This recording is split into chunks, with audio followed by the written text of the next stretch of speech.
like scavenger hunt drop thing with the callback team. So I've been talking with them about maybe doing something.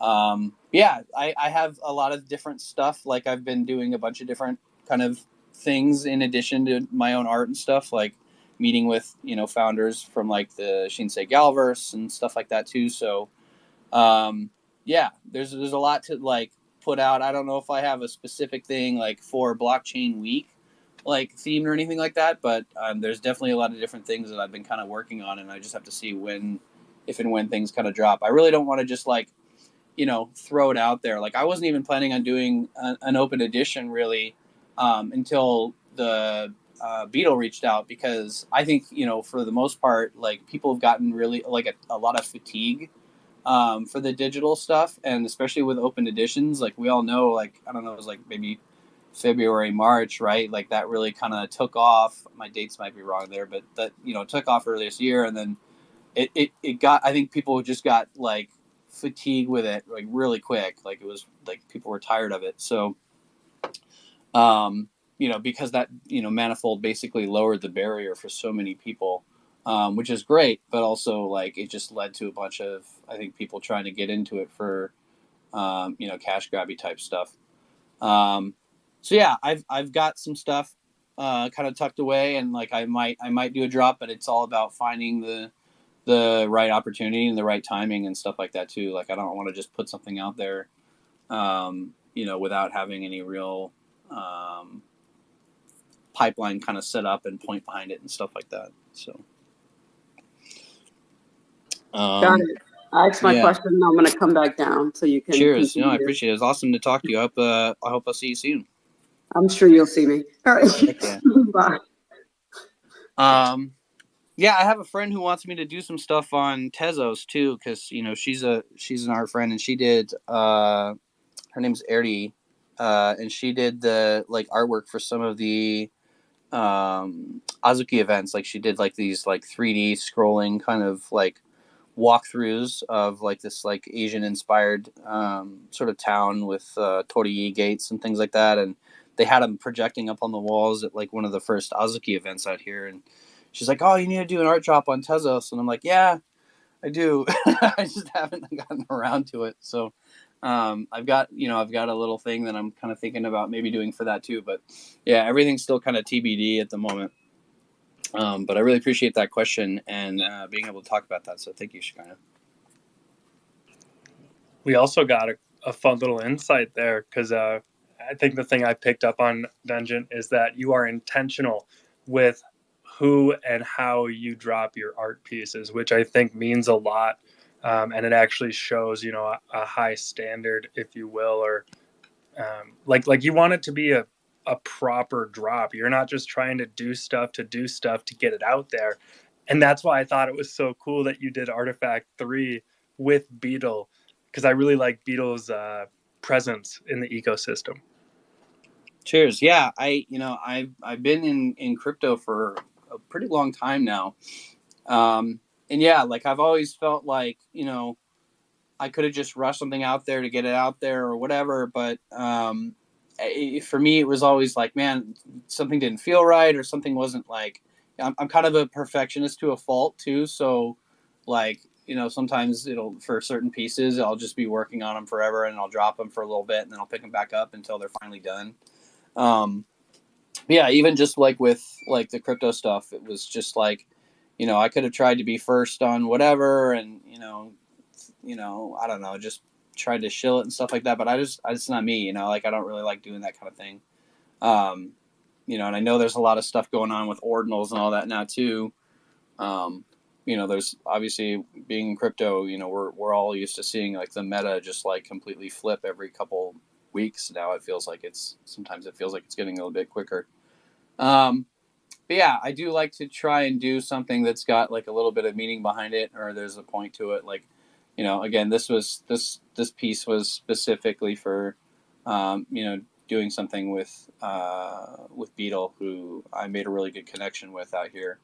And yeah, so, and then, obviously the piece itself has some like, themes behind it. Like I kind of talk about how it's, sort of a take on just like hardships that you struggle with in life and things like that. Like not everything goes super according to plan, I guess, all the time, and everyone's got their own kind of struggles. You know, whether it's like personal or private or, you know, career or health or whatever, you know. So I feel like over the last few years, we've maybe some people, at least I know I've had more time to kind of reflect on things like that and think about stuff. So I don't want to put everyone in like a negative kind of downer headspace. But anyway, that was still like the kind of point of, I don't know, like just the direction I was taking with this piece. But I also, you know, do want to, you know, I do like things that look like aesthetically pleasing. And I've found that these days I've, you know, really kind of, I mean, I think it's kind of a general change in stuff. Like we're all kind of like seeing a lot of like maybe retro stuff kind of come back from like the 90s and the 80s. You know, glitch art's been having like, I feel like a huge movement lately, at least for me and my little Twitter bubble and stuff. Like that's a lot of the art that I think I'm kind of like pulled towards is like kind of like glitch art and stuff like that. So that's kind of like the jumping off point where I was like, okay, I want to do some kind of piece that's like all, you know, glitchy and mangled and messed up, but not going too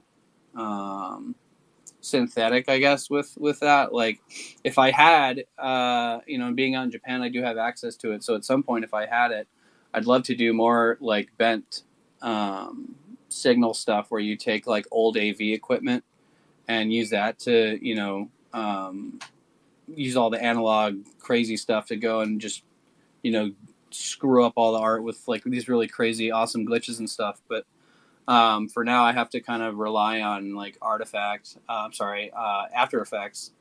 And so I can kind of go into that a little bit as like that's more like the post-processing of the piece, and that's actually something that takes the most time, especially for this. But yeah, I don't know, I'm kind of hopping all over the place, so feel free to like pull me back into into like where you want me to go with this. But yeah, basically, so you know, we kind of talked about the theme, and so I kind of just I don't do too much jotting down on paper like you know, with sketches and stuff. Like sometimes I'll do it, but mostly it's like if I have an idea, it's already a pretty clear idea in my head, and obviously it'll evolve over the creation and stuff. But basically, I just hopped right into Cinema 4D and got to modeling like this scene. And I need to, I don't know if I'll have time to like pull it up on the space, but maybe afterward, in the tweets, I can throw up like a concept. Cause I shot Beetle a couple of concepts while I was working on it. Just to, you know, let him know like, hey, don't worry, I'm actually working on this. And like, this is kind of the direction that I'm taking. And things did change a little bit from there, but anyway, I immediately hop into Cinema 4D.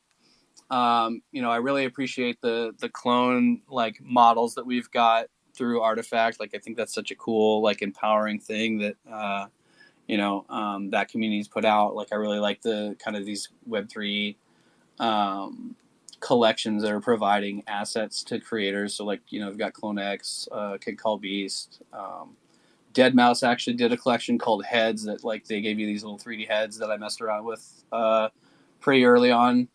Yeah, anyway, so yeah, I took the clone model and then was like setting up the scene in Cinema 4D and everything. Like I think I touched on it in the making of thread, which I still need to completely finish, by the way. I haven't really gone into the After Effects side of things too much, but I'll do that later this week. But yeah, like I really like these seamless loops, right? Like, you know, 6 or so ever seconds long of just like looping animations that like, you know, seamlessly loop infinitely. And I really like there's a little bit of wizardry that has to go on whenever you're doing something like that. But I think it just like it makes a piece feel so much more like what's the word? I don't know, like complete, or just like you really focused on the nitty gritty kind of thing. And I really have an eye for detail, so I always try and do almost, if you look through my timeline, like almost every animation that I've put out probably is either a complete seamless loop or has like seamless loops kind of worked in. So obviously with all these crazy particles on the screen, you'd think that's kind of tough. And there's some, there's a lot of like little craziness on the side. You got to go and mess around with cloners. So I actually don't use Blender a ton. So I might be using language that's like foreign to some people who are always in Blender, or I don't really know the equivalent in Blender. Like I've done some like, little things here and there in Blender, but traditionally I came from a Cinema 4D background. So that's what I use a lot. But basically you have this like cloner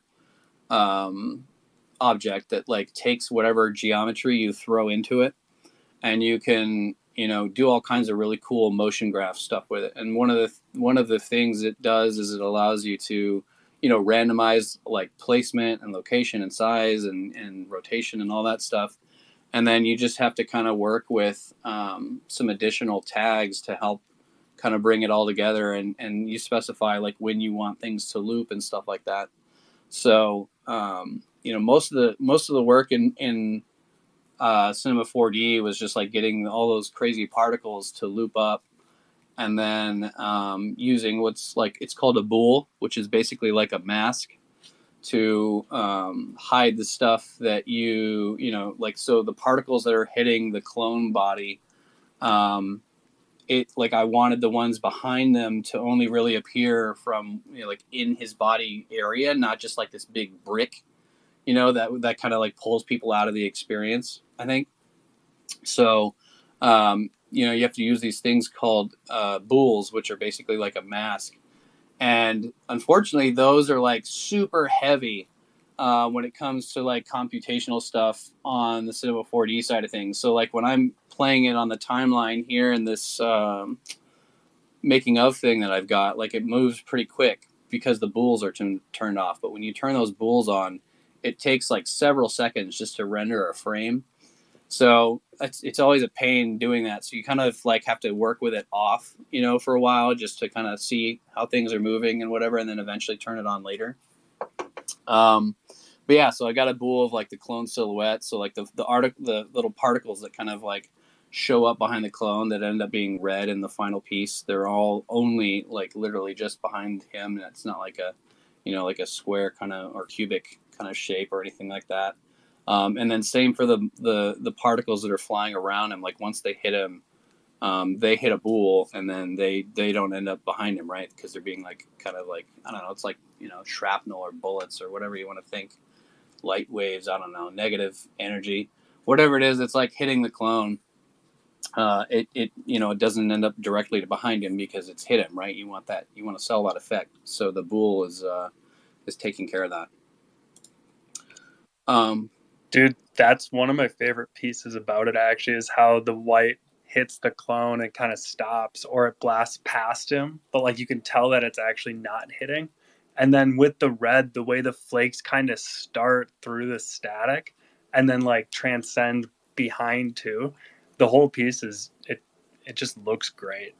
Thanks, man. I really appreciate that. And yeah, that was kind of, those are some different just kind of takes on things. Like I didn't want the red to sort of just like only appear behind him, because I could have masked that off too, but I liked seeing it through the camera still and like through the body, because like it's kind of interesting, because in a way you can't tell whether it's like rolling off the front of him or if it's just like showing up behind him or whatever. So like I kind of toyed with that too. I was like, oh, what looks like kind of this look that I want to hit. And so yeah, like there's a little bit of like artistic sort of like fiddling with like what it would actually look like. So yeah, the red, you can pretty much see them throughout the entire, even if technically it's behind the clone model and you wouldn't see it from the camera, I still have it show up.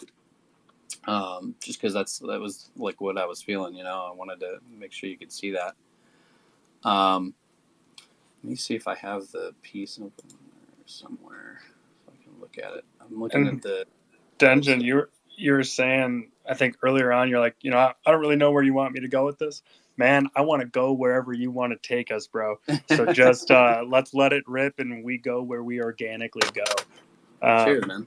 And, I think it is actually, it's really important to talk about the hard things. And that was one of the things about this piece that actually grabbed me too, was like, the intention behind it, the message behind it, because I feel like people are polarized in their viewpoints typically, and they only want to hear good things or focus on positives. But it's like this world has a lot of balance to it, even if it doesn't feel like it at the time. And so, like the negatives, they actually have an impact on the positives, and like positives have an impact on the negatives too. And I feel like talking about both sides of it is actually really important. For sure. Oh, thank you. Yeah. So, other than like the crazy energy kind of spinning platonic thing that I've got going on in the front, that's most of the front design before, pulling everything into After Effects. And then so for the rear of it, I've done some like digital sort of NFT cards in the past. Like there was a collab I did with a dude out in Germany who we actually launched these cards on like 10 different chains. But like that whole project, and like he contracted the artwork to me, but the guy in charge of it like basically didn't fulfill all of his promises and stuff. So it's kind of a letdown. But like that was still like a kind of a cool experience, at least in terms of like me like leveling up my art and doing a bunch of different like card related stuff. Like it's funny, I keep finding myself doing like these like sort of trading card type things. And which is great because I love trading cards too. Like it's one of the things I'm actually talking about with some founders out here. Like again, we did like these trading cards for like the CloneX Tokyo event and stuff. Like I even created like a unique AR effect just for my card too. Like we did one as like a team that Asagi helped work on. And so everyone who has like a CloneX card or a card from the CloneX Tokyo event, like they can do like AR with their clone. But I wanted to do one that was specific to mine, so I don't have the tweet on me right now. Maybe I can dig through later. But anyway, yeah. So doing a bunch of different like trading card stuff, and I've been, I was big into like the Pokemon cards and things like that too, and I haven't done a lot of like streaming or anything like that, but I definitely have like an affinity towards like just trading cards and collectibles and stuff. And, having worked in games and things like that, like it's, it was pretty easy for me to like kind of get involved in like Web3 and NFTs and stuff. Cause it's not that far. It's not a big, really a far cry from like DLC and all that stuff. So that's why it was like, it kind of made sense to me pretty quick. So anyway, yeah, like with most trading cards, like usually you've got like this really cool kind of crazy stuff on the front, and then a little bit more of a, maybe chill or static sort of look on the back. But this time I really wanted to do something like animated more on the back and almost make it like its own scene, like a piece that could almost like stand on its own even. So that's basically what I did. I just created an entirely different scene in Cinema 4D again, and I took the clone's model and kind of ripped the face off, and then smoothed out the edges, and then gave it some different materials and stuff. And I was like, well, what do I want to have like happen here?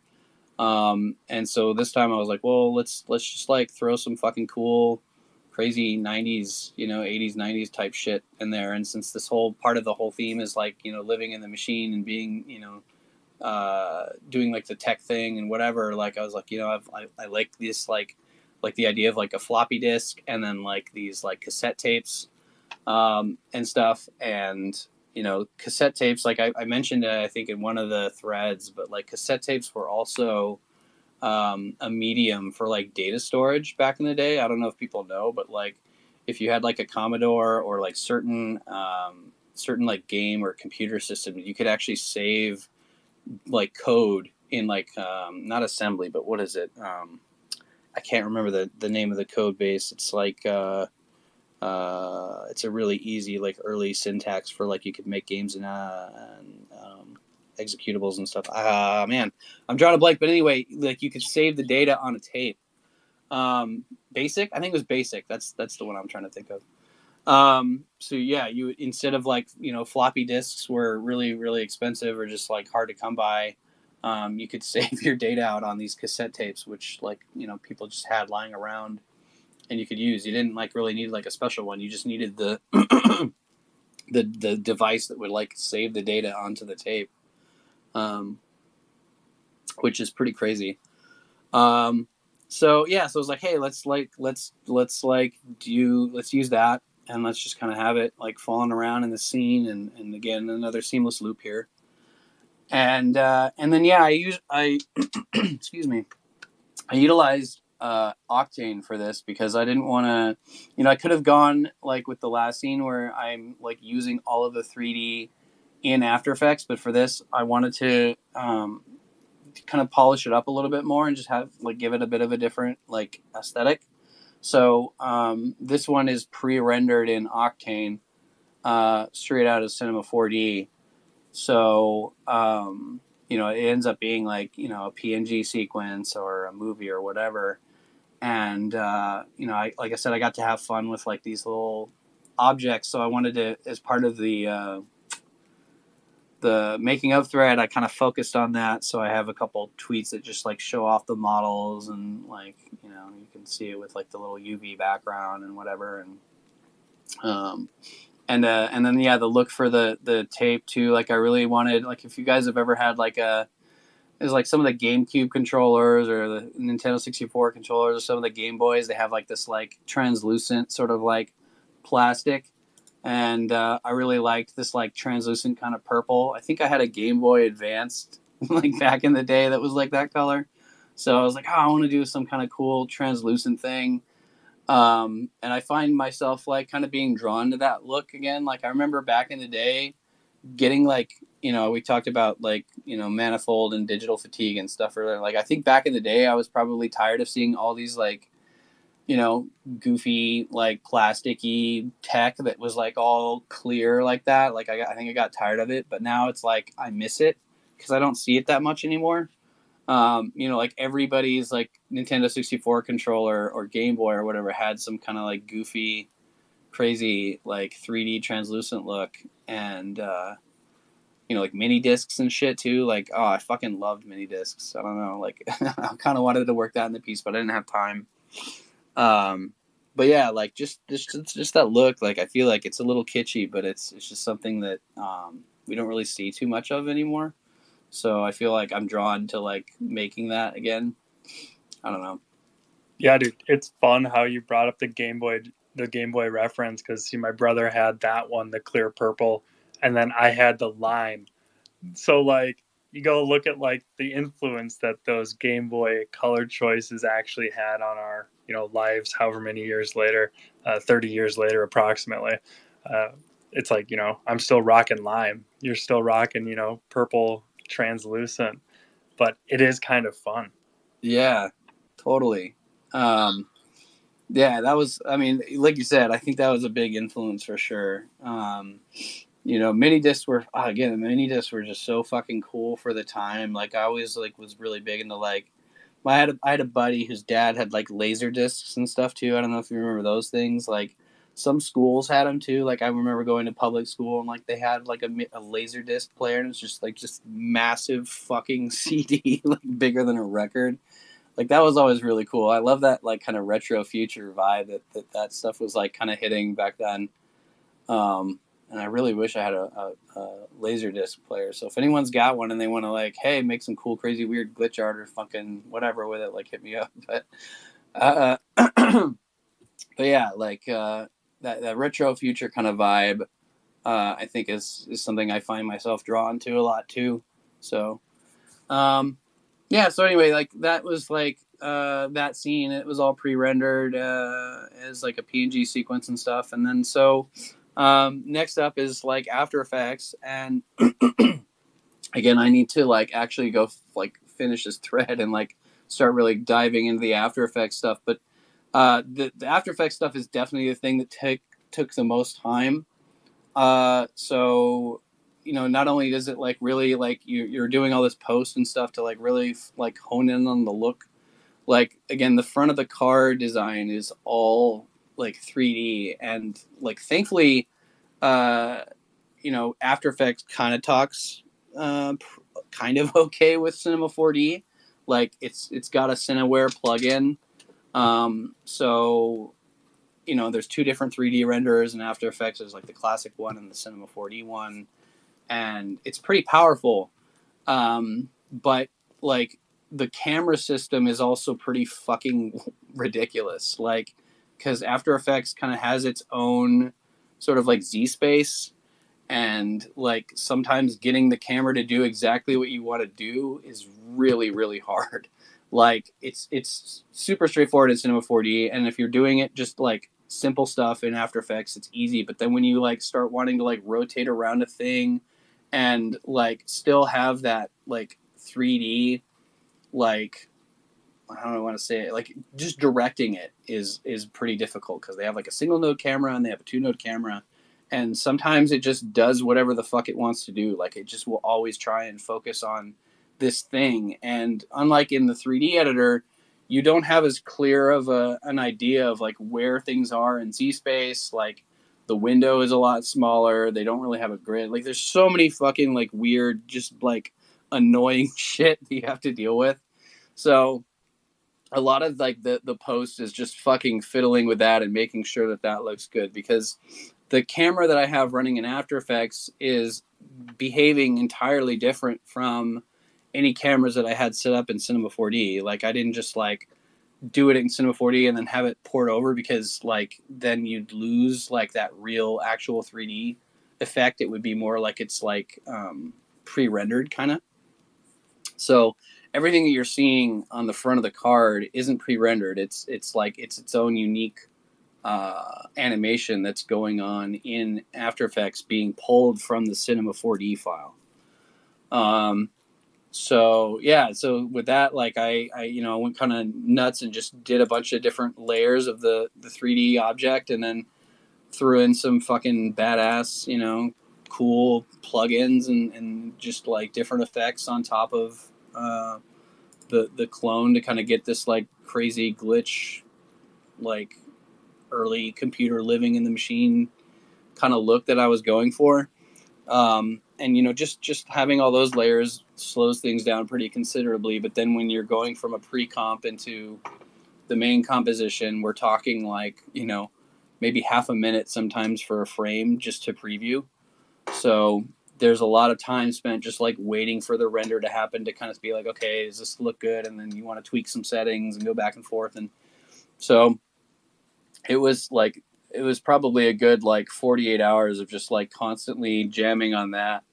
Once I had these scenes set up in After Effects, just to kind of get the look that I wanted.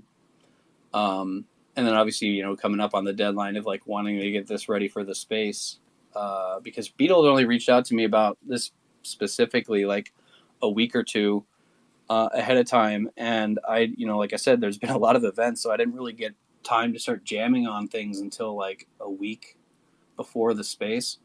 So there were a couple nights where I was just like up all night, just constantly jamming on this thing, just trying to make it just right. So yeah, the kanji on the front is Denjin. A little like background on my username, Den is like the kanji for Den is like electricity in Japanese. So obviously it comes from Chinese, but Japanese usually has its own pronunciation for stuff. And one of the ways you can read that is Den. So it's like electric. And then Jin is like person, Hito. So it's like electric person or electric man. It's kind of the background for the name. So yeah, I got like that kind of hanko, which is like the Japanese like sort of art stamp that you usually sign your works with on the front. That says Denjin, and then on the back also, you know, the clone on its like forehead, the kanji on its forehead are the same, which says Denjin. And yeah, so I mean, literally just like getting that look in After Effects was probably like the 75% of time spent. Like Cinema 4D is great, it's super quick, easy to get stuff up and running and set up, and then it's just like the slow, like kind of just grinding things out of After Effects that like takes up most of the time, I think. And then for the track that I've got going in the background too, like I I can do my own music, but obviously with the time constraints, I didn't have time to just like whip out something super cool. So, I was looking for something that kind of like had the feeling that I was going for. And, there's a library of royalty-free stuff that like I just go through and then just like, okay, well, let's find something that like feels like it works and make sure that it loops. So I did toy with the music a little bit because I think my final animation's like 20 seconds long, and the loop was like 25. So I had to go in and kind of tweak some things to make sure that it looped up and synced with the animation. Okay. Yeah. Dungeon, the attention to detail with the looping animation and the audio animation and the card flipping animation, it's awesome, man, because making a good loop is a lot harder than people think, because just like you said, it's that wizardry aspect, because it's different than a traditional beginning and an end. You have to have a middle, an end, a beginning, or sorry, a middle, an end, a middle, a beginning, a middle. Like, you have to kind of do it in the sinusoidal way almost. Yeah, sometimes like to get a loop to work, if you don't want to like cheese it and like do like a fade, you have to like kind of find that position, and it may not be the beginning or the end or whatever. It might be somewhere kind of in the middle, and then like move things around. And that's where things can kind of change from like maybe this initial idea that you had, just in order to get things work. Like there's always constraints, right? So yeah. But once you get it, then it's like, you get that, that euphoria, right? Like, it loops, it fucking works. It looks good. It's perfect. Exactly. So yeah, I love kind of doing that kind of stuff. Like that's my jam for sure. Dude, as you've been kind of going over it and doing the overview here, I've just been sitting here on Manifold watching it. And I think I've seen it like, 50 times at this point. And I can't help but like, I would love to just watch, each side independently, consistently loop on its own without the card turning too. So I don't know if you've thought about putting that out, but I feel like that would be like mesmerizing content to just kind of sit there and watch, because like then you maybe we can get more of the details on a consistent, I don't know, just without the frame moving. I think that Yeah, would be a definitely. really cool way to see it at another level. I love it as a card. Like, I don't want that to take that comment or that thought to take away from it. I love it as a card. I really want to watch it too for my own personal, just like, I don't know, zen ability. I will just watch this thing because I think the details around I forgot what the term is, but the body, blocking, and then also like it almost passing through and continuing on. That's fire. Like, that took some time. Yeah, no, I can definitely. I did think about like kind of separating them out so there's not so much busyness, and you don't like have the distractions of the other stuff, because again, I did try and make like each sort of side of the card to be sort of like be able to enough like stand on its own as an animation. So yeah, I definitely will go ahead and just like pull them out of the cards and just have it sort of loop. So you'll get your zen moment. And yeah, like the like even the thing in the background, right? Like the triangles that I got going on, and I've got some like chromatic aberration and everything that all loops seamlessly and everything too. So I could totally just do like a picked apart kind of thing. Like, what's the word? Deconstructed, like, sir. Yeah, there we go. Like, that'd be so cool. Like, if you've ever gone and had like a deconstructed fucking coffee at like a fucking great like coffee joint, like that's what it's gonna be. You're gonna have your milk, you're gonna have your espresso, and you're gonna have like whatever else all set up in a row, so you can kind of enjoy them individually. That's really cool, Dungeon, because you have a lot of beautifully looped animations. And like, I love the symbol of them happening at once. And I also love the concept of deconstructed, to where we can like break it apart and really dive into each individual.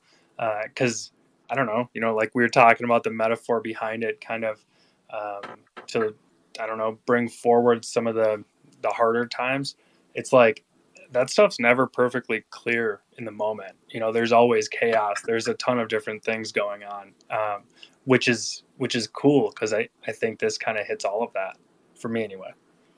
Definitely. Thank you. Yeah. And, with that too, like people have, obviously, everyone's got their struggles and stuff, and not everything is, you can't always tell, right? Like, sure, if someone's missing a leg, it's pretty clear, but like plenty of people have like chronic illness, and they've got mental issues, and they've got, you name it, like any number of things. So, I kind of like making sure, I don't know, like that's like a theme that I'm always trying to be like empathetic of like what other people might be going through.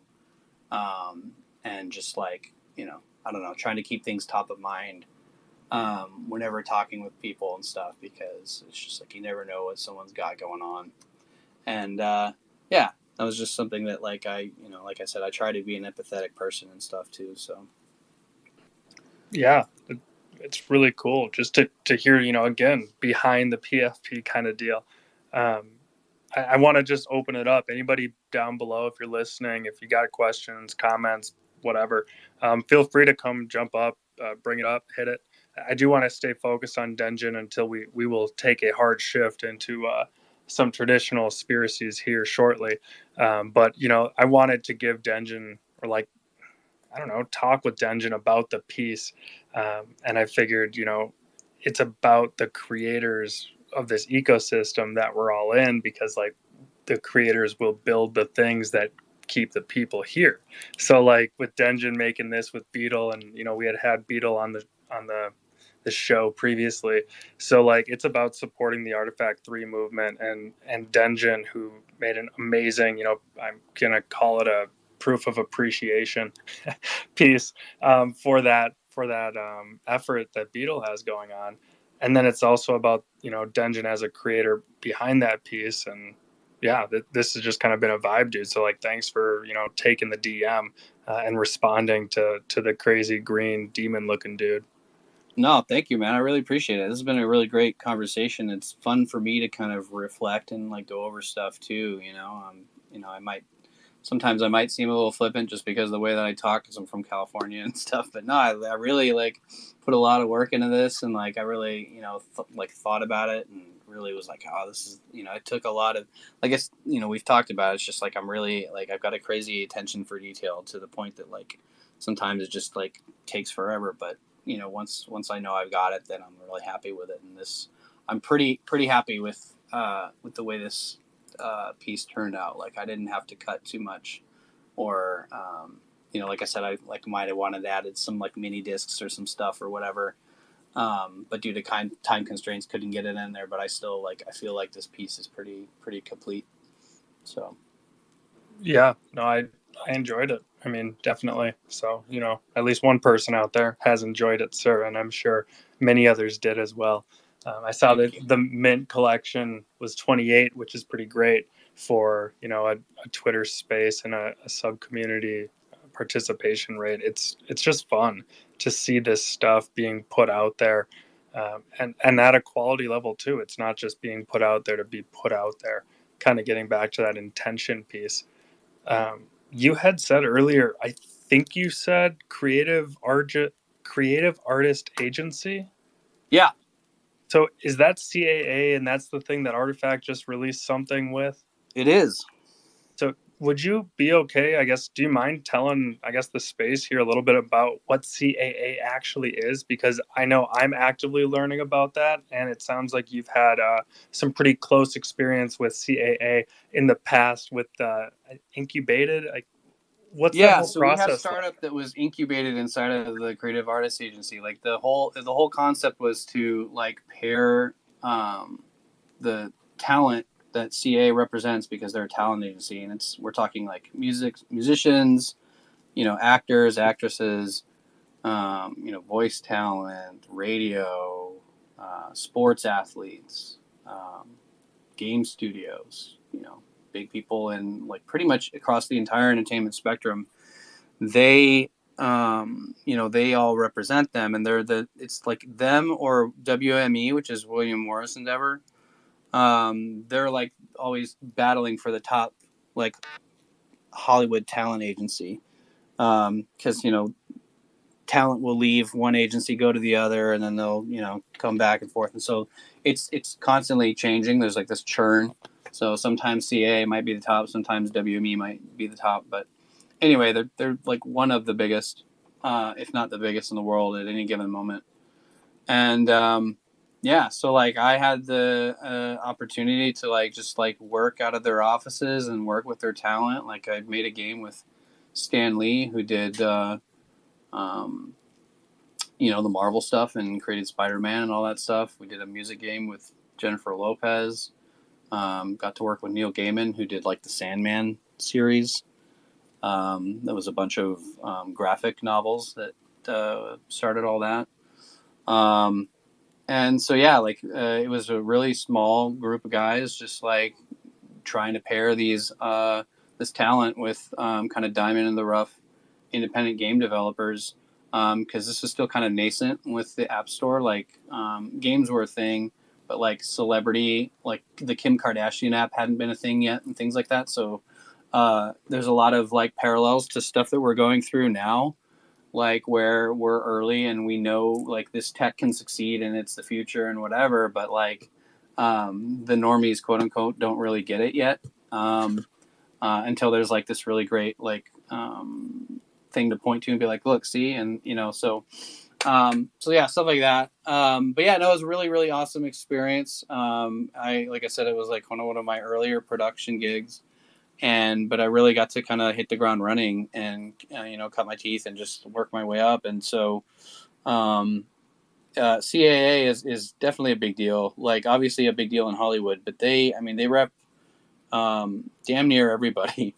And like even big game studios, so like Turtle Rock, the guys who do the Left 4 Dead games, you know, they work with CAA. And like I saw Benoit post like back in October that like he did like this random like post of like Derek saying he was like he looked like Farouk. And like, you know, I'd worked with Derek because he's on the game side of CAA. There was a couple different games guys kind of going through over my couple years while I was there. But Derek was the most recent hire, and he's there. He's been there since as like head of their games department. And when I saw that come up on the timeline, I was like, okay, he's definitely talking to Derek. Like you don't just randomly have some random picture of someone at CAA and they're not doing things with CAA. And so I tweeted about it, and this is back in October last year. And like Katy Perry, you know, she's repped by them, and they did some Web3 stuff. I think they did like a drop on oh damn, I'm going to blank on the name. It's a streaming service kind of like Twitch, but it was one of the earlier ones. It's not Thrive. I don't know. It starts with like a T. Oh, Theta. Maybe it's Theta. They do like they have like a Twitch streaming platform, but they pay you through their token and stuff, and it's been around for a while. But anyway, they did drop with Katy Perry, and then like I think The Weeknd also did like an NFT thing, and you know these are all talent that are repped by CAA, right? So yeah, I'm really hoping like, you know, I don't know what kind of, you know, I don't have anything super behind the scenes with it, but it's like I'm hoping that the conversations that are being had are, you know, Artifact working with CAA to make inroads for making it easier for like holders and creators of, you know, the Artifact content to be able to license their stuff and just get more visibility and get a spotlight shown on them. You know, because we're all still very much in a bubble, and it'd be great if like, or maybe an echo chamber in a way. So it'd be great if like they could like really leverage that partnership and help out the, you know, the creators that are making really cool stuff in their ecosystem, because that would be really powerful and just great. You know, like it's cool seeing like all the crazy different things that like apes are doing with their licensing and stuff. And so I'm excited to see like hopefully more of that kind of happening with clones and stuff. Yeah, That's a really good, really cool oversight on really what CAA is. Thank you for that, Dungeon, because, you know, to me, someone outside of this space, I guess, in my normal Web 2 life, like I don't know a lot of this stuff. I sit in a cube in corporate America, and you know we sit on Twitter, but it's good to learn about it. Like I think that as Artifact and the CAA partnership, as they scale, that's going to be exciting because I think more, I guess, like if we can unlock the artist and the people that want to get, you know, the thing brought to life, if we can make that process smooth, I think that'd be really fun for both artists and collectors who want to see their visions, I guess, brought to life, if that makes sense. Yeah, definitely. And I really, again, like I really hope that it's, you know, because it could be it could be like they're doing it more for like themselves, like, you know, Clegg and Zaptio and Benoit, like, because they could also, you know, CA will obviously rep them and stuff too. But I really do hope that it is kind of like what was sort of touched on in some of the, I think it was like the Hollywood, I don't know, Variety or whatever it was, which Hollywood Reporter maybe, like where they're like talking about exploring, you know, TV and film and whatever opportunities for like the actual creators and the clones and stuff. Like I really hope that's more of the direction that it takes. Like, because yeah, I think they should do, you know, with that kind of leverage, it would just be a really great resource for the ecosystem and for their holders. So yeah, no, that's great. It's fun how, you know, CAA has come up, I guess, in two different ways. For me personally, like I didn't know you know, had that experience back there, or you know, knew this much about them.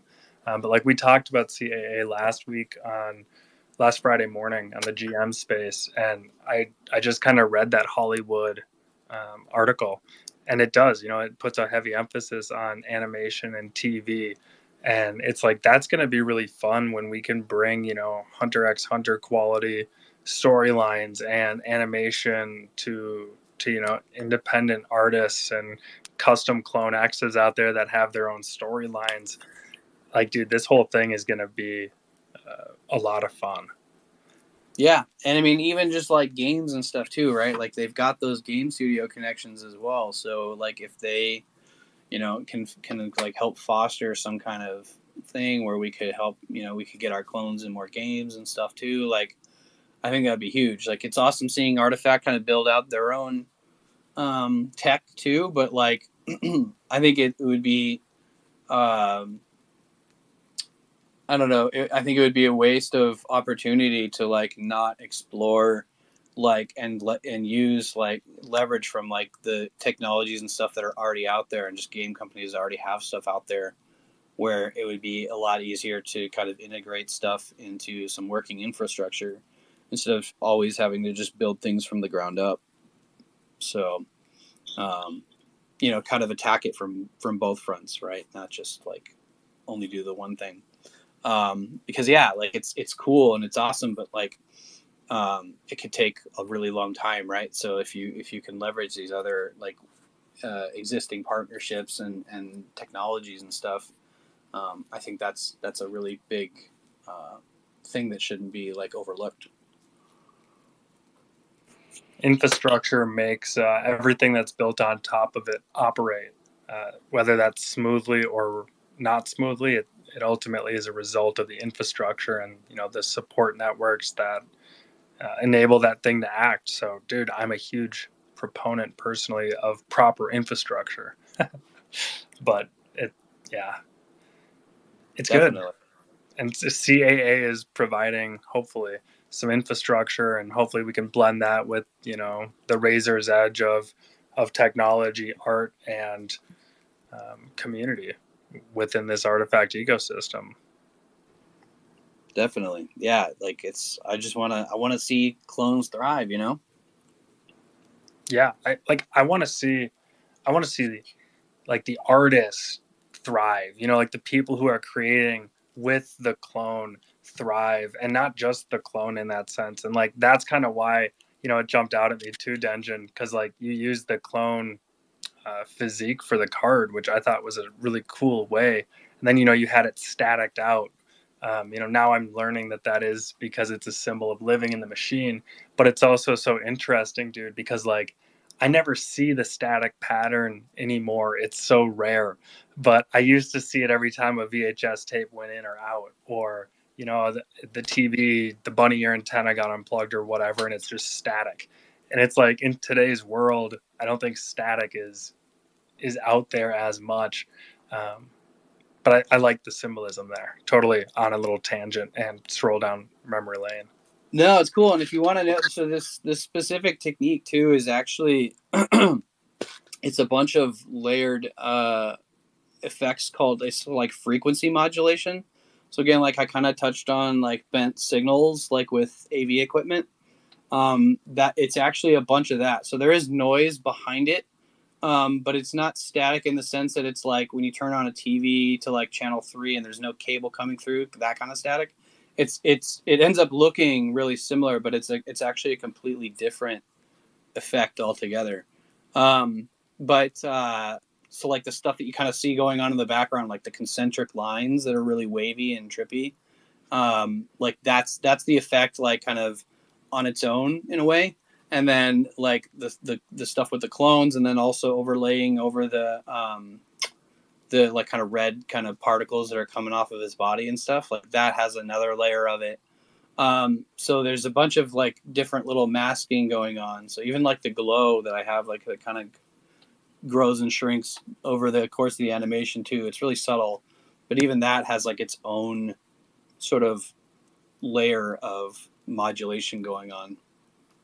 And yeah, that's just an effect that I really find myself kind of enjoying a lot lately. Like I said, with like this kind of like throwback to glitch art and 90s kind of 80s retro shit and stuff, So I'm glad to hear you like that.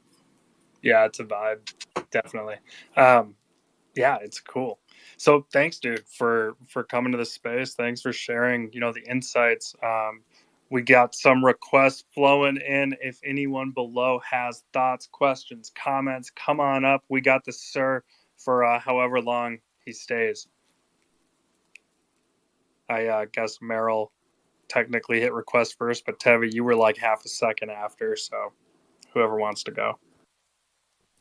Merrill can go. No, Tevi can go. He's just cooler than me, so I'll give it to him. Not even close. You, sir. Wait, tell me about Neo. Tell me about Neo. It's like, let's not. All right, fine. I'll go. I appreciate you, Merrill.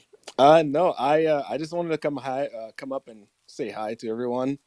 And Denjin, that card. So I missed the first part. I jumped on first. I thought, Jack had the whole space rock because I didn't hear anyone. And then it started, and then my brother called me, so I had to take that call. So I missed a lot of the background, but I'm glad this is recorded. I'll go back and listen. But no, that card, man, what you created, I thought was just like, when I saw it, I was like, no joke, I gotta have it, because it's the intricacies and the details and everything that like those layers. You're like, I had no idea how you created it, right?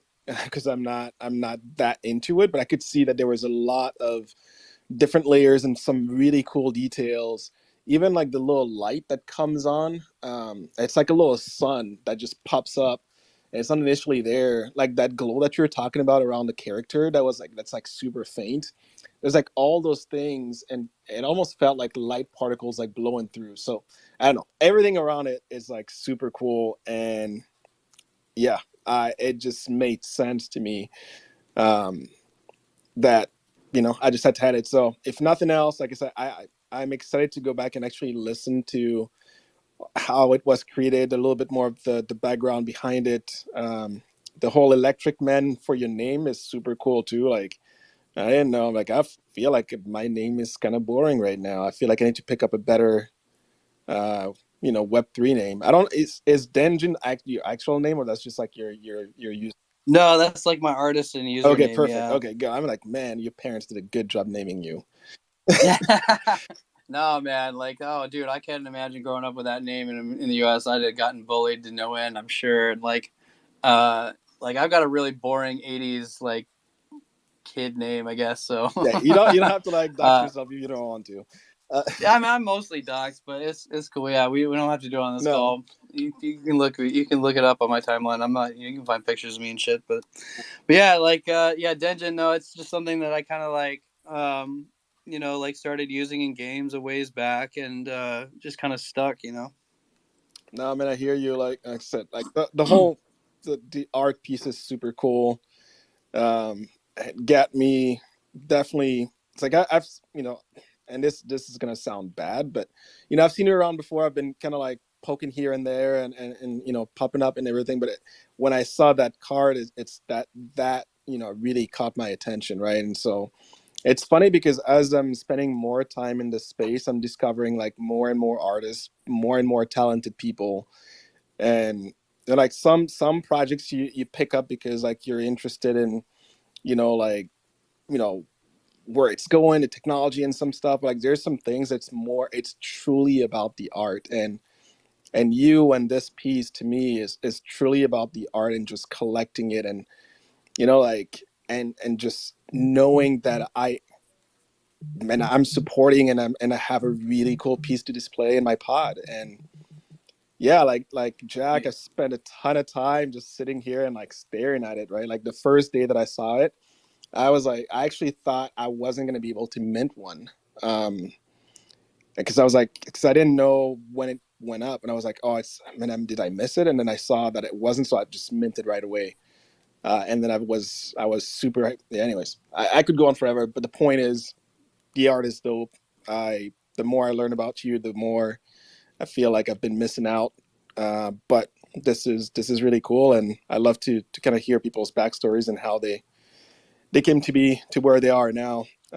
So, anyways, Hey, thank you. I really appreciate it. I mean, thank you for picking one up, and thank you for just talking about it. Like, and yeah, I hope you can kind of, I don't feel like I share anything super like mind blowing or groundbreaking, but I hope that like yeah, you can kind of go back and listen and kind of figure out like a little bit of the stuff that like kind of led to it. Yeah, man, I'm just here to create shit and do stuff with the clones, and like I hope maybe you can come. I don't get out to the U.S. much these days, but I hope we can kind of hang out like either at one of these events out here or over in the U.S. or whatever. Are you based in the I U.S.? am.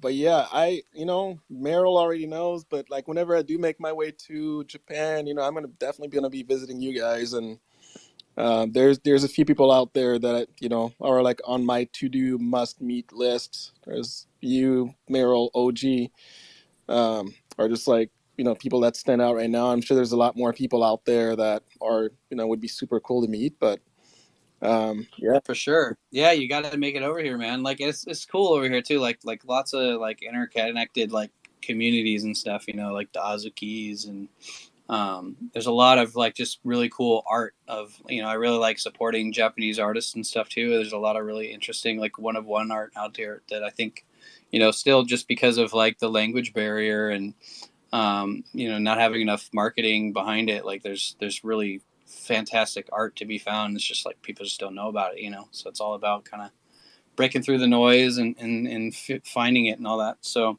yeah, I hope you can come out for sure. Yeah, it's It'd be honestly awesome, been man. on my to do since I was probably like 11 years old. Like I love anime, all things Japanese. Like I literally taught myself how to eat. It sounds stupid, but taught myself how to eat with chopsticks just because of how cool I thought Japan and everything anime and kung fu movies were and all that stuff, right? So maybe dropping a little bit of extra that nobody cares to know about. But that's Japan has been on my list of places that I feel like I have to go to, and now more than ever, there's a reason to go, right? There's a whole community out there that share the same um, Exactly. yeah, same vibe and same things that they like with the clones. So it's just one more reason to make it out there. Yeah, Yeah, man. man. Red carpet's ready for you. Bring the wife. Bring Bring the remote over when you get it. You know, I'm like, hey, I'm gonna be the black dude with the remote case. There can't be too many of them. Dre's not around. I'll be the short version of Dre, with no dreads, and a larger beard. Everyone's a shorter version of Dre, isn't it? There's no taller version. Yeah, I just posted something on top, which is also something that Ninja did last year, in collaboration. He helped do the video last minute, literally, because we pulled him in last minute, with Vega. If you scroll through the video link at the top, basically the Vega section is also Denjin's work. He popped Vega in there, like removed his background, and then did some of the anime kind of cartoony background with the animations and stuff. So that's his signature style. He's got some other artwork before, which is a little bit like oil drops or kind of like liquid balls floating around in a similar style as well. So he's been working in the quiets for a bit. So glad to see he's been popping out. And don't sleep on these cards, these Asia or creative cards, I guess you could say. I think they've been a small Beatles, collection. I think it's really cool what Beatles putting out there. Like it's just it's cool, and it's not just going to be focused, I think, on Asia too. Like I think he's, I don't want to give out too much alpha, but I know he's working with other people too, like way cooler and more well-known artists than me too. So I think, like you said, just don't sleep on it. It'll be pretty cool. Yeah, pretty affordable as well. And it just shows us shows him that we're paying attention, I guess. Yeah, dude. Cool. Thanks for picking one up too. Always, just gotta put it where it matters, really, I guess. Things are tight, but that's still affordable, and it's great work. I think the idea of in the space pod is always a cool piece as well, right? That's always gonna be fun. Yeah, that's something that I haven't, I need to just go through and do. I've got the space pods and stuff, but I never went in and set all that stuff up. So I should take some time and just do that. You and me both. In there. You and me both. I've not even touched it. Denjin, that is you got to do that, right? So the thing, and it's funny, I just put it in the chat, but you're on Cyber Gallery, like any of them, I think. But for sure, the artifact pods, you can, but I think it's all of them. I think you can truly use them as a storefront, right? So that is one cool way to get your art out there. And actually, as people are browsing through, if they have a piece that they connect with, they can just click on it and buy it on the spot, right? So it's a great way, again, to showcase your art. And yeah, if you ever get around to setting it up and and put your link on the timeline, I'll be more than happy to. Well, for sure, I'm going to go through it first because I want to look at stuff before other people get to it. But then I'll retweet it after I pick all the pieces that I want. But I'll put it out there. No, that's awesome. Thank you. Yeah, I know you're doing some pretty cool stuff with your customization. I see your videos that you throw up with the customization and stuff, and it's I feel like every time in the background I was like, man, I really got to get around to do that, and I just haven't picked it up yet. So yeah, man, I just, there's so many, not even there's so many talented people in the community, and like I said, the more I browse around and the more I'm discovering more art and just loving what I'm finding.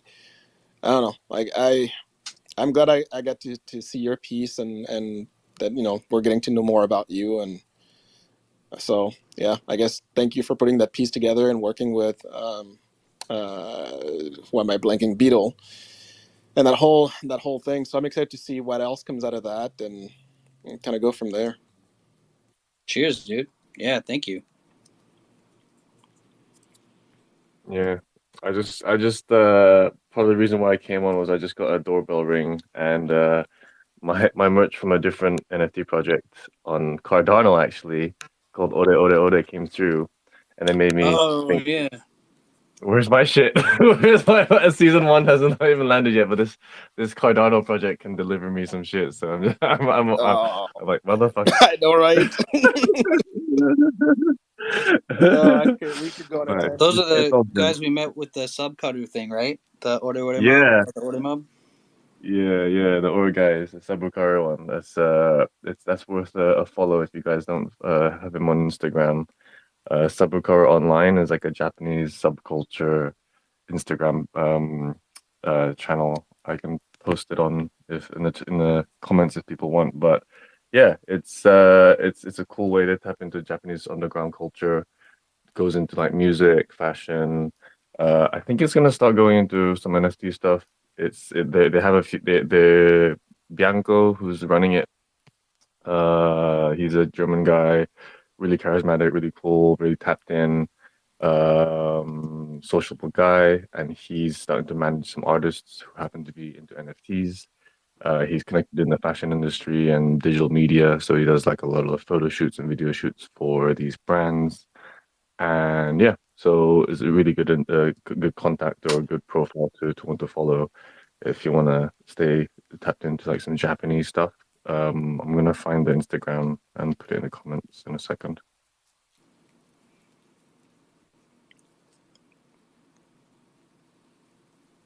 Just on a small side note, Meryl, they did tweet an update out on season 1 about 4 hours ago earlier today. I will happily read that to you if it helps release some of that energy you got carrying around. Yeah, please, please do. Season 1 updates. By the end of this week, 2/3 of orders should be shipped/delivered. We are working to get the remaining orders of shirts, hoodies, hats, and socks out in the coming weeks. Jackets, pants, and MK drip items are expected to begin shipping early July. The next tweet. For those with large orders, DHL will reach out to you for tax information to complete your delivery. When they do, please contact your local DHL branch with your shipping number to provide the information they need. This is the final tweet. Do not click any links posted below. If you need support, email forging@rtfk.com. Okay, the last 2 tweets there were kind of corporate, but the first one, a lot of good content there for you, Meryl. And I will add for you, Meryl, that because I had that question, what does large order mean? And I got the answer to that, which that's if you have 100 pieces or more ordered, that is a large order. So if you don't have that, your stuff should be going out, and my stuff should be going out pretty soon here. So. Yeah, I can't wait. I got some got a varsity jacket. Murakami drip stuff that I've been waiting on. Right. It's kind of at least they are responding to, I guess, the shouts, and maybe it's bad take. I think they're mainly hearing, so that's sick. Well, Did just some you, information. Meryl? Did you get when you said the doorbell ring? Was that something are you waiting for some physical from like the Ore guys too, or just like the artifact stuff? The Ore one was what came through. The Sabukara Ore one came through now. Long sleeve Nice. with the graphic and the brack. That's dope. Yeah, man. Like the guy that helps run the guy that runs the studio who helps Ore with deployment and everything. Because Ore is just an artist, and there's another team behind him that helps with the deployment, the 3D, all this other stuff that is part of this kind of crew in Germany. Side note, Ore, the artist Ore is coming back in September to stay here for a year with one other team member to do some work. So that's pretty cool. But yeah, Ro, who's the guy that runs it, he's also a clone holder. He's he's got this similar kind of outlook. Is like, oh man, Artifact missed the opportunity by not like buying using the capital to buy houses in different places and supporting the creatives and stuff. So he's got interesting views, but he's also a businessman himself. He runs a record label, but also runs these artists and stuff. But I think he's definitely learned from other people's mistakes, I guess you could say. That is to say the long expired delay between order and delivery can sour one's anticipation, excitement. So he's just like, yeah, here, delivered. There you go. Nice. Yeah, I mean, it's just one of those things, you know. It's like if everything feels like a pre-order, you know, that's not a good feeling for anybody. Like I haven't pre-ordered anything in games for the longest time, Yeah. and you know, so yeah, it's like it's one of those things where like hopefully if you're doing something like that, like I'm definitely a proponent of selling things that you have done.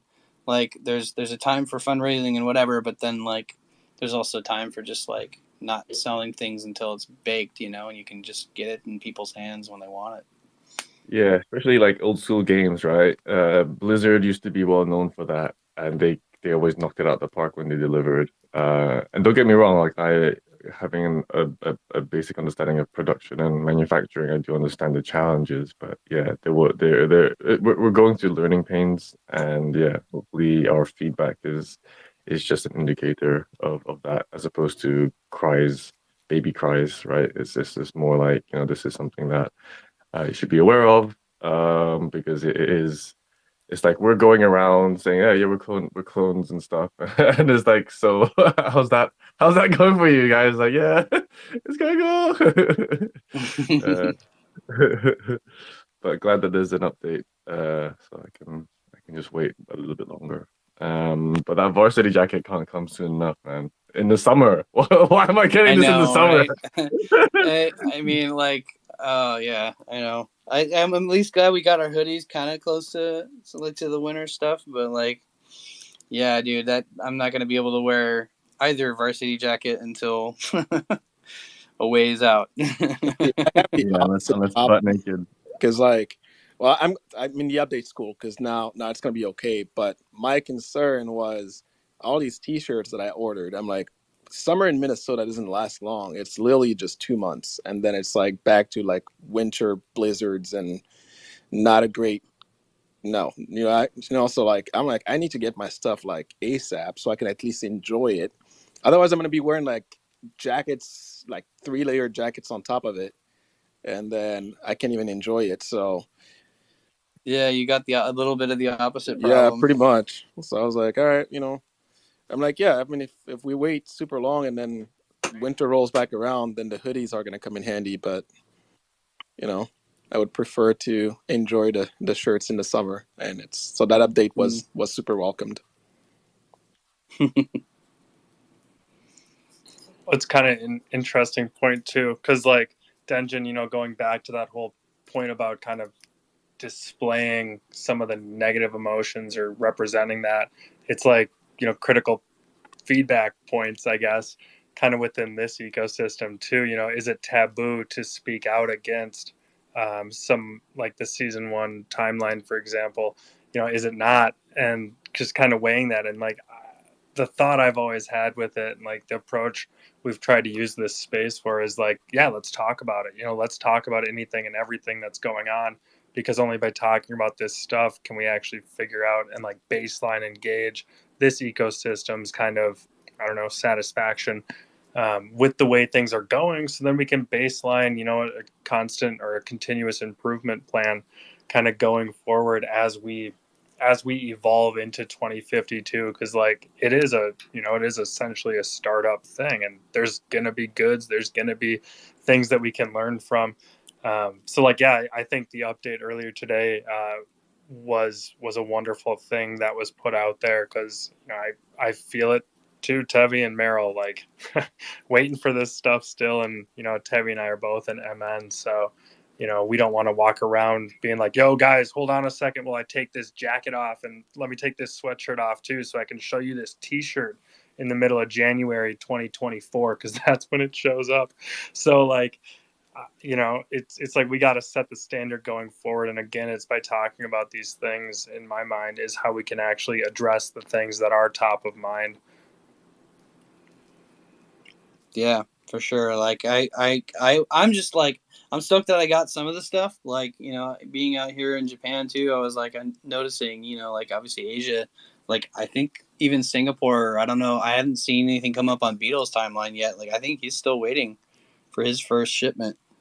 Maybe it came and I just didn't see it in the last couple of weeks or so, but yeah, like I know they've definitely like been slower to deliver like stuff to like over on this side of the world. So yeah, it's good to just see things like finally landing in people's hands. You know, I know people have been waiting a long time for it. So Yeah, I think it'll all kind of continue to improve and evolve. Shadow, welcome to the stage. What's on your mind this evening? Hey, what's up, man?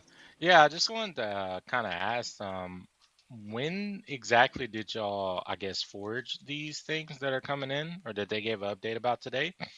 And as I guess the second question would be, as someone who wasn't around when these were available, but are definitely interested in maybe picking some up on a secondary, where would y'all recommend, like, eBay, or like, is there a certain website where you can kind of find these things? Yeah, just those two. Yeah, we got you, Shadow. So the season one collection mint was early September 2022.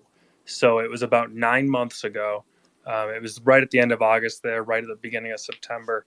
And then the stuff, the physicals have started to ship kind of within the last 4 weeks, give or take, let's say. So then they just gave an update on some of the other physicals. And if there's a specific piece you're looking for, I would almost just tweet. I guess if you tweet, then everybody knows. But maybe you go into a space, a clone space, and you just say, hey, who has this? Or if you tweet out what it is you're looking for, or even just that you're interested in, Artifact Season 1 physicals with matching digitals. If you're interested in the digital side, which I would encourage you to be. um, I think this community will help you figure out who to actually get it from. Um, but there's not a good way necessarily of how to actually acquire, an authenticated thing from a third party person at this point in time. Yeah, what up? I was gonna say that you can find some stuff on eBay, but again, you're rolling the dice a little bit. But I would say, like, if you're looking, that would be one place to go. But also, there's definitely a couple of people, Baron being one of them, who has a ton. Depending on what it is.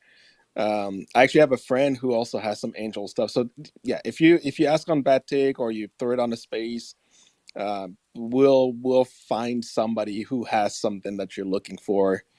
So I think, yeah, just put it out there, whatever you're looking for, and we can definitely kind of play the telephone game and get you to what you're looking for. And if you don't want to play with eBay, but otherwise, eBay is not a bad place to also check stuff out.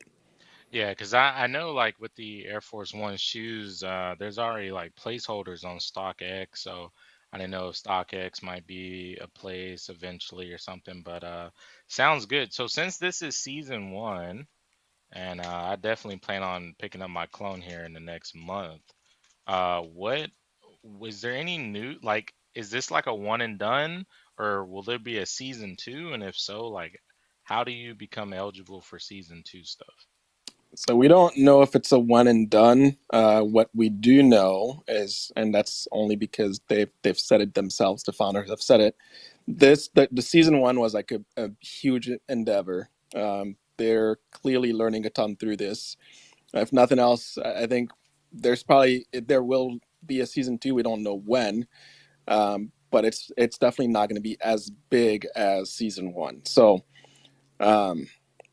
Take it for what it is. I would say your clone is going to be that access pass to it, but the reality is, and now this is just heavy speak. So again, take that with a grain of salt. If nothing else, I mean, I know you're full on clone, and you're going to get one, and you've done your research and everything. But the reality is, it's going to likely be like everything else, right? Where clones get early access, but there will be stuff on secondary. So. There's no reason to believe right now that that model is going to change. I can give my opinion on that or whatever, but I would say if you have a clone, you're kind of guaranteed that first access, and then But otherwise, if you're the patient type, you'll find it on secondary. And if you're super patient, right, and you don't want to mess with eBay, you don't necessarily want to do anything via DMs or whatnot. Eventually, sometime this year, I think Samuel just recently tweeted that the website update and the inventory stuff should be up by the end of the year.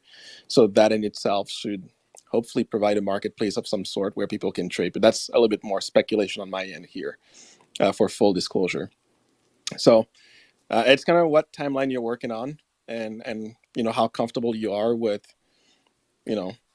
each approach. But I would say clones will be that access pass to future mints for sure.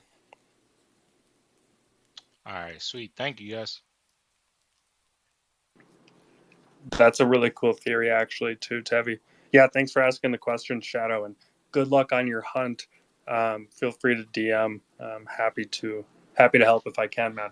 I love Tevi's little theory there about having the inventory app also double as a marketplace to help holders almost distribute, if you will, the seasonal access, the merch that we have access to pre-order. That would be a really interesting relationship if they were to develop something like that for holders to then be able to bring the product to market, via a centralized way that offers a good user experience for not only CloneX holders but people coming into the ecosystem looking for some season 1 drip. That's a great concept. And the other thing too that came to mind that I didn't mention earlier is the dot swoosh, right? So kind of bringing back the two ecosystems together. They have actually tweeted that their marketplace is coming, right? And it's sooner rather than later. I forget what the exact time frame was, and maybe Jack can chime in here, but they did say that they're bringing the marketplace and we'll be able to trade on there. So in a way, maybe back to Denjin's comment of hey, leveraging existing infrastructure. I don't see a reason why when the dot swoosh marketplace comes in, that we're not able to trade apparels on there, whether it be from Artifact or from dot swoosh themselves, right? So something else that at least it's in the back of my mind as potential opportunities for people who are creating merch or that are want to be trading, selling, buying in a safe, more controlled way. I think that's where this is going to some extent. But that's a little bit more. That's a little bit of me kind of taking what we know, adding my own projections on there, and inferring what could be coming in the next 6 months here. Yeah, I hope someone listens back and says, yeah, we should do that, or hey, we are doing that, or hey, that's actually going to benefit us in this way, because that's a great comment. So again, if you listen back and you have the ability to actually do that, we'd love it. At least Tevi and I would. So yeah, thanks everybody for coming, for participating, for asking questions. We got another 15 minutes or so here if we go to that. I just want to keep this listen back, doable, I guess, and also be respectful of Denjin's time. I know it's kind of the middle of the morning / day for him. But yeah, dude, thank you for coming on. Thanks for sharing a little bit, again, or a lot of it behind it. We went in depth. We had some intentional convo. We learned about a nice update of an ecosystem. And yeah, I think this stuff's all going to blend in a really cool way when, we can actually streamline the artist, and combining it with the access and the ease of a platform that can help facilitate those things, like a marketplace, like a community, like a creative marketplace, that this community can then put different digital collectibles into. I think that would be a really fun way to unlock a lot of WAGMI in that sense, because everybody would have a true chance at participation, to the extent that we can, I guess.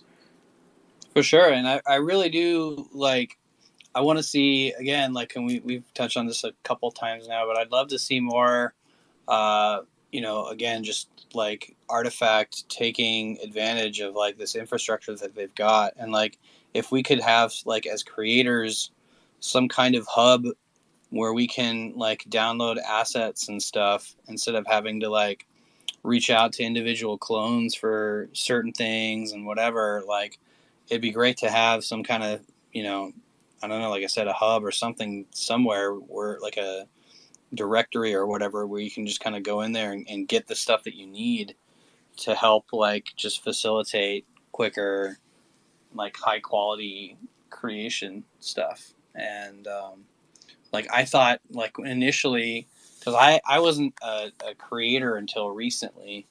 Like I'd known about it, but I didn't really look into it too crazily. I was just, you know, making stuff anyway, just as a part of the community and for events and stuff. But like, yeah, like I thought, you know, once you were like in the creator Discord role and stuff, like they'd give you access to like assets and stuff to help, you know, facilitate that stuff. But as far as I'm aware, like there isn't really anything like that. So it'd be cool to see Artifact put something out like that so that people, it's just, you know, it's just empowering your creators basically. Yeah, I So think it has to be the when you get to the verified. I think it's verified creators, right? yeah, Yeah, I think when you get to that level, but I was like you, Denjin, like that was part of like, you know, a little bit of the, if I'm being completely honest, a little bit of the motivation behind, you know, picking up Blender. And, you know, part of it is obviously with my own YouTube channel and just getting better and like, you know, augmenting what I'm doing. That's the primary driver behind it. But I was like, you know what? Yeah, if I can lend the artifact creator a role, and I can get access to some of the 3D files, like, you know, because I was seeing like a lot of the stuff that, you know, other creators were putting out, and, you know, with various clones and everything. I was like, it would be cool to get early access to all that stuff. And, you know, it turns out, yeah, it's not until you're verified that you can get that. But also, there's ways to get your hands on a lot of that stuff, right? Through, you know, just utilizing like the dev tools and getting the files, and people are sharing more openly now anyways. So it works out. But to your point, it would be super cool if they kind of opened it up down the road, right? And, you know, maybe had like a central hub where you could just go and get, maybe not everything and everything, right? But like some of like the more, you know, basic stuff that we can use to create. I think that would be awesome. So what is the difference between, what do you guys mean when you say a verified creator? Because I got like the Discord role. Is that a different thing? Yeah, so verified creators are the people who actually won like like the various there is a couple of competitions that went out. The pod challenge was one of them, like the skin challenge, where people had to go and like the old loot pod, like create all those skins. And, well, I don't know if skin is the right term, but anyways, like the different, I think they're skins. And so they held that one, and you saw some really really dope, you know, creations. And people who won that were awarded the verified creator challenge, verified creator role. And I think there was probably like one more that I can't think of right now. That's the one where Jay Marino won for creating that dope animation with like Clone Mm-hmm. Wars or whatever. I think there is that there, and I forget what was behind that particular competition, but that was that's how some of those folks did get that verified creator title. Gotcha.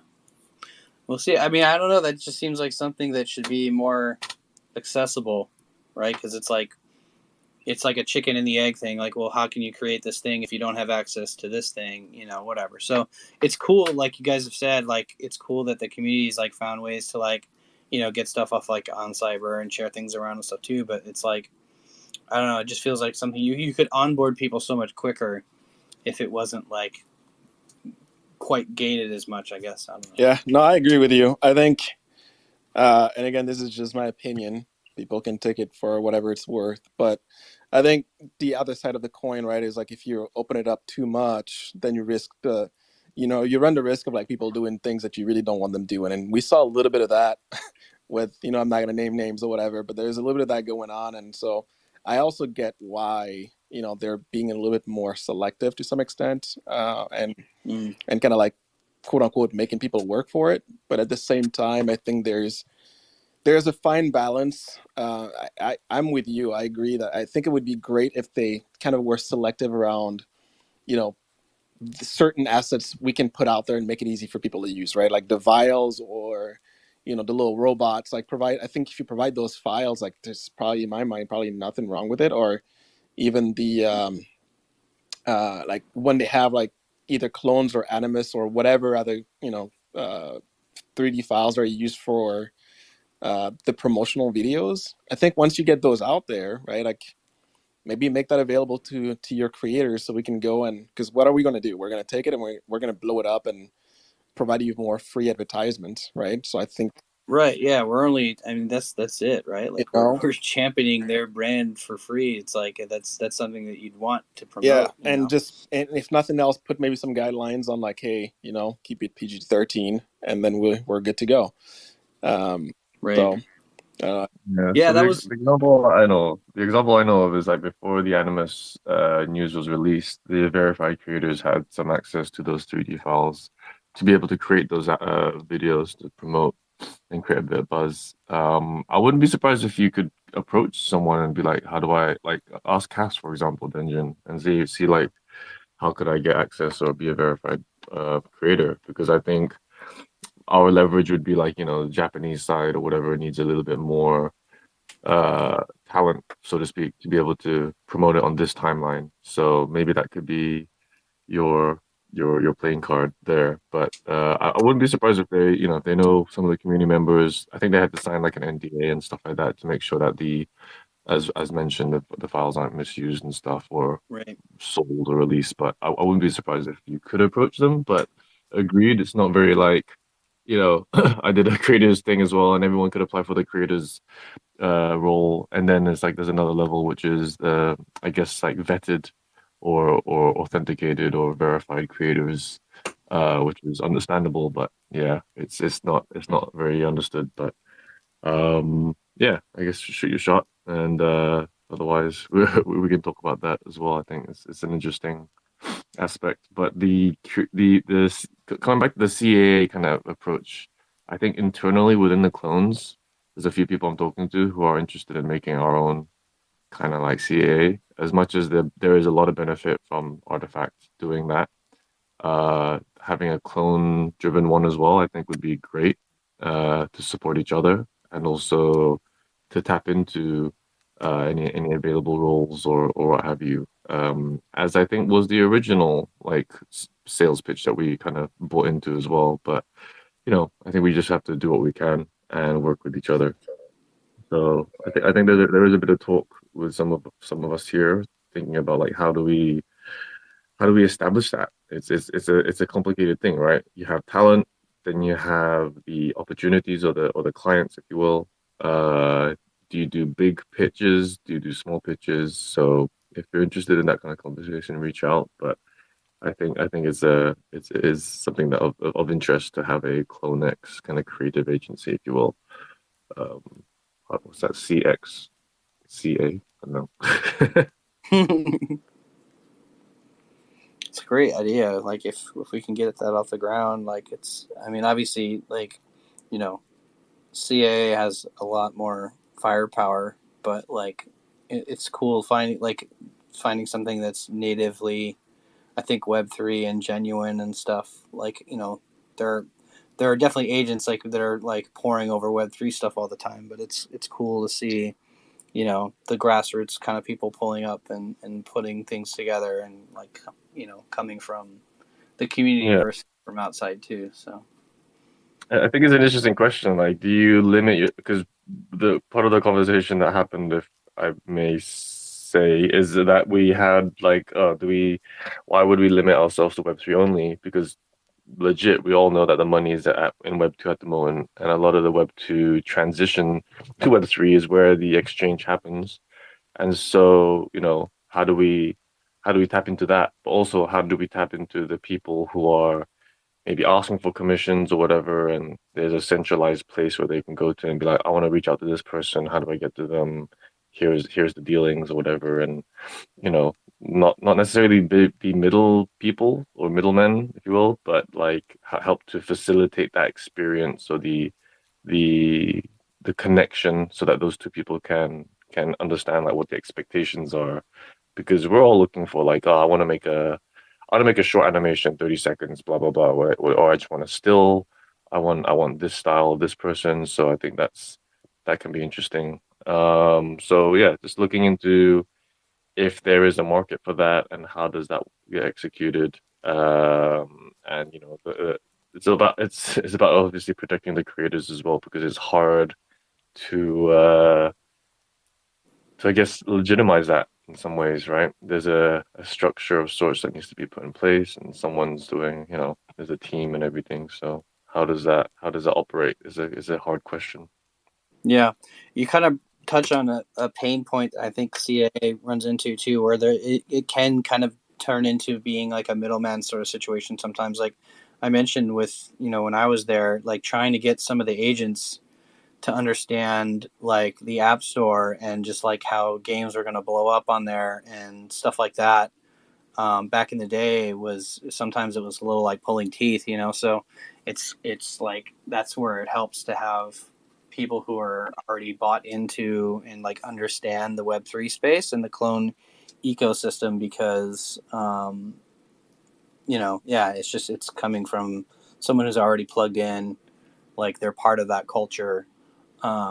But like CAA and like some of the agents might not be. So it's like it's one of those. It's like a double-edged sword. Like they have a lot of power and they can pull a lot of strings and they have resources to do things, tanks and all kinds of really cool shit.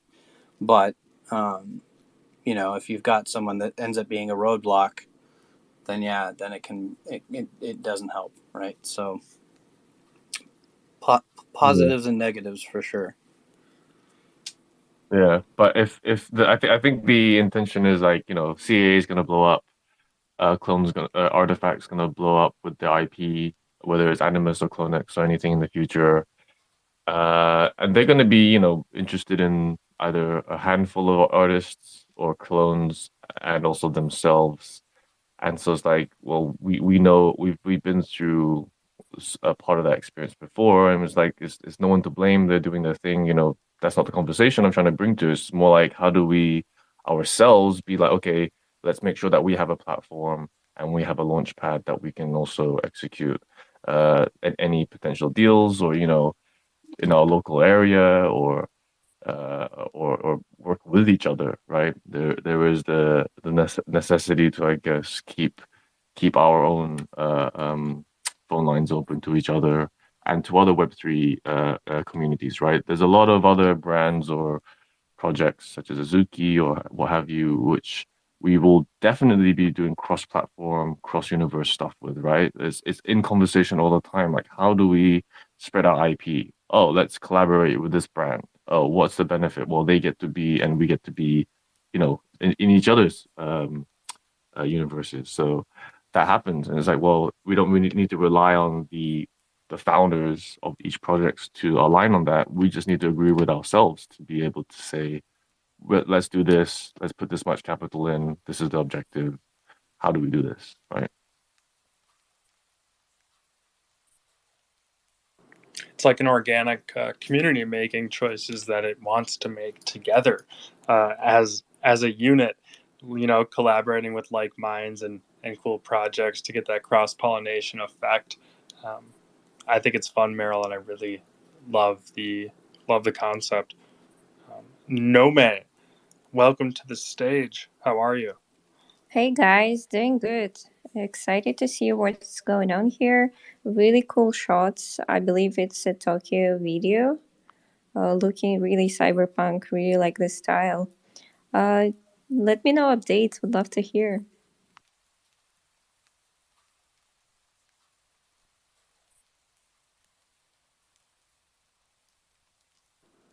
You I got this, guess Meryl. yeah, no. I guess this is a space for discussion, I guess, revolving around clones, as you can see in the audience, as well as the posts. CloneX is a project started by Artifact and Takeshi Murakami, and it does have, I guess, cyberpunk kind of aesthetics, but revolving around like digital fashion, anime, and gaming. That's the short of it, really. Have you heard of the brand or project before?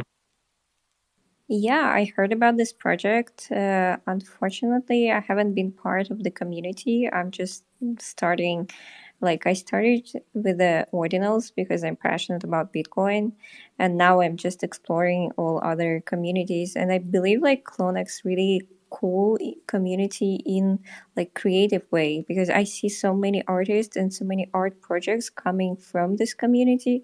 So really excited to learn how you guys keep this ecosystem creative and to see so many talented people. Cool. I mean, that's nice to hear. Someone coming from Bitcoin space and hearing about CloneX is a good I guess understanding of how much exposure there might be. I'd love to hear about the Bitcoin journey, to be honest. I guess the creators community here is strong. We believe that we're the best in terms of creative output. We have 3D and 2D people doing animations, people doing music, all sorts of stuff. I think it's a good collection of talented people with different interests. We have a comic book maker in the audience. We have someone that hosts radio shows. We have all sorts of people in this audience right now and on stage. And everyone's passionate about multiple things. I think we're all interested in tech. And how does the community work together? I guess we support each other with the different things that we have.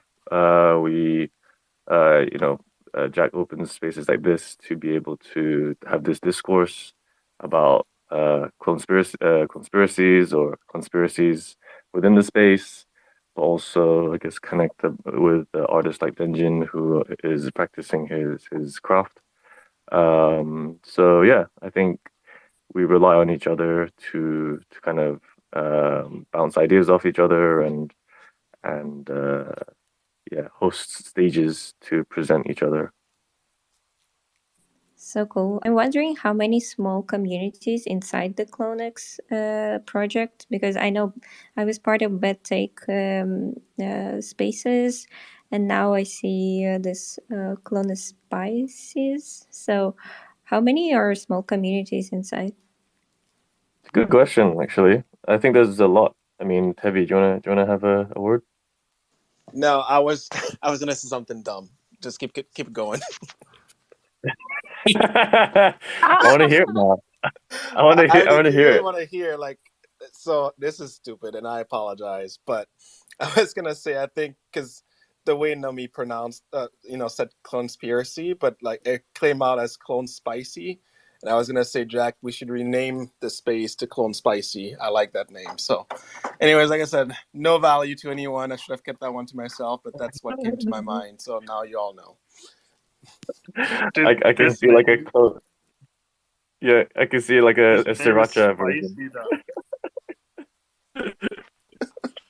I told you it was not value added. We should have just kept that one moving. No, it's a mood. It's a good vibe. I like it.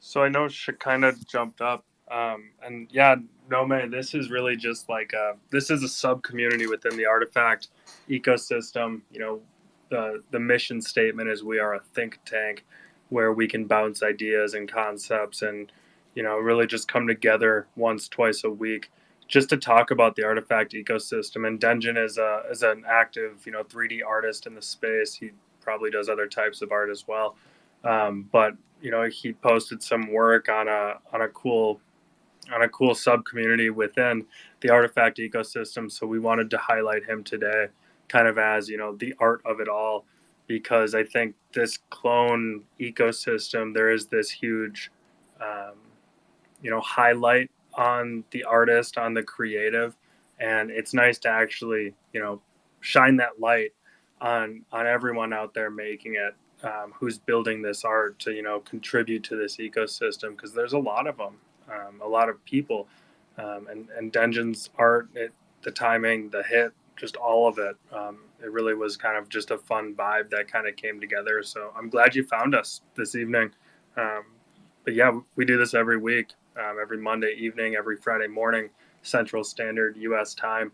But that's really just as a way to try and get, both sides of the world to get different people's opinions kind of in a way, because like, we're all coming together through this idea of digital content ownership via blockchain, via technology, and then we find each other on Twitter, which is just kind of this fun piece because like it's the way that we can connect. So thank you for jumping on the stage because like, that can be a big thing too. But yeah, welcome and thank you. I know Shekinah's excited too. You got her back up here. Yeah, the only thing I was going to add to what Meryl was saying was that, I think what certainly separates the CloneX community or just the artifact community is that just very early on, going back to maybe the end of 2020, the founders were just, always motivating and like their collectors, or not even collectors back then, but just their community, back then to create. And so I think, just from the beginning of like Artifact, I would say on the Twitter community and Discord, it just became a hub of very talented people that kind of found their people, on this platform, Twitter, and then also Discord. And then you also had the founders doing early on, they were doing a lot of creator challenges. And I think, again, that just motivated people. And I haven't seen, I would say, I think I'm right, but I don't think I've seen a single like other project where the founders have been able to kind of duplicate that. And I think that's what's special about Artifact. And obviously they were the first ones to give collectors the 3D files, but then also, the tutorials, and this is how you use, Blender, etc.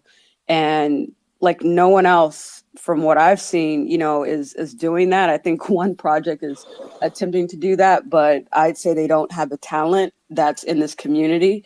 And so it's been there for at least a couple years. And I think other people have brought in other people. And so, no, it's by far the most collaborative. And like Meryl said, it's also, people do partner up a lot. There's a lot of partnering up. And when you have talent meeting talent, it's only you're going to get the best stuff. So that's what I want to add. That's so amazing, guys. Like, I'm building my project and I wish like to have this creative vibe and this creative open community that just passionate about NFTs, passionate about digital creators economy. And super excited to learn. And do you know if they are planning something on Bitcoin? Not currently, as far as I I think they're know. pretty firmly in the. Oh, go ahead. Sorry, I was just thinking. I think they're pretty firmly in the Ethereum camp, but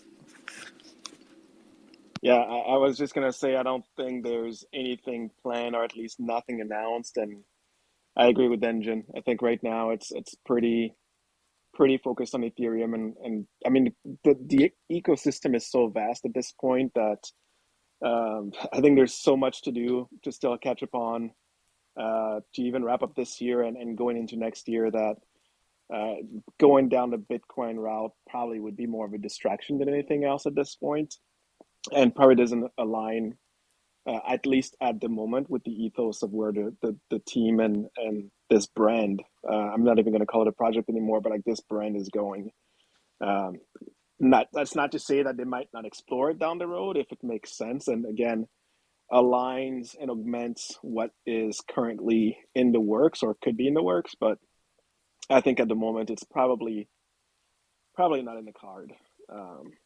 That's not to say that if you or somebody else was super passionate about about the Bitcoin ordinals and wanted to create something over there, and educate and bring some of the community members along, you wouldn't get support. I know at least of, I don't know a ton of people, but I know a couple of people that are like super passionate about ordinals and I've been talking about it a ton. Polly's one of them, and I think Cram is another guy who is kind of like has been on that ordinal vibe. Probably Kuro too, to be honest. So, you definitely would have some people I think who are interested, or at least interested in it. I don't know. Personally, I was like, well, I would love to hear more about it because I don't know much about it, but I can't say that that would be my first choice, but it's also more of a lack of knowledge at this point. But I'm always curious to know more about things. But as far as the founders, I would say probably not. Long way to say not currently. I mean, Sam's also been doing a lot of work in trying to figure out the whole gasless transaction type thing too, for like, forging and stuff like that too. So I can't imagine he would just like toss all that work to to just like jump into another chain unless it was really powerful and really, uh, like hit basically checked all the boxes basically for him. So um, I've seen him make a couple tweets about that. And I know it's not a simple endeavor. So yeah, I can imagine he's probably going to keep focusing on that until it hopefully gets to a point where he wants it. That's so cool. Thank you, guys. I feel like I got the whole, perspective from you, spicy people. It's been said Yeah, twice. It's if you gonna have stick any. now. I love it. Yeah, you Yeah, can call no. us spicy whenever you want, man. I'm down being called spicy. Let's do this. I like Clone spicy. spicy. Clone spicy. Anyway, thank you for having me here. If you have any questions about ordinals, happy to share knowledge. Uh, Otherwise, I followed several people from here. Just will keep updated and we'll look more into your community because, yeah, that's really number one right now on Ethereum. Thank you, guys. Spicy. Yeah, thanks for jumping up. Yeah, Denjin, I don't know. We're kind of at that 2 hour, 12-minute mark. Do you have any closing thoughts you'd like to leave the people with, sir? Yeah, I guess just keep supporting artists that you like, that you love. Keep creating. We're all artists in our own ways too, so keep doing your thing and just roll with those punches. Life's never simple and straightforward, so you gotta learn to adapt and do that thing. But yeah, just keep doing the thing. Stay on the grind. Make shit. Dodge, duck, dip, dive, and dodge. Exactly.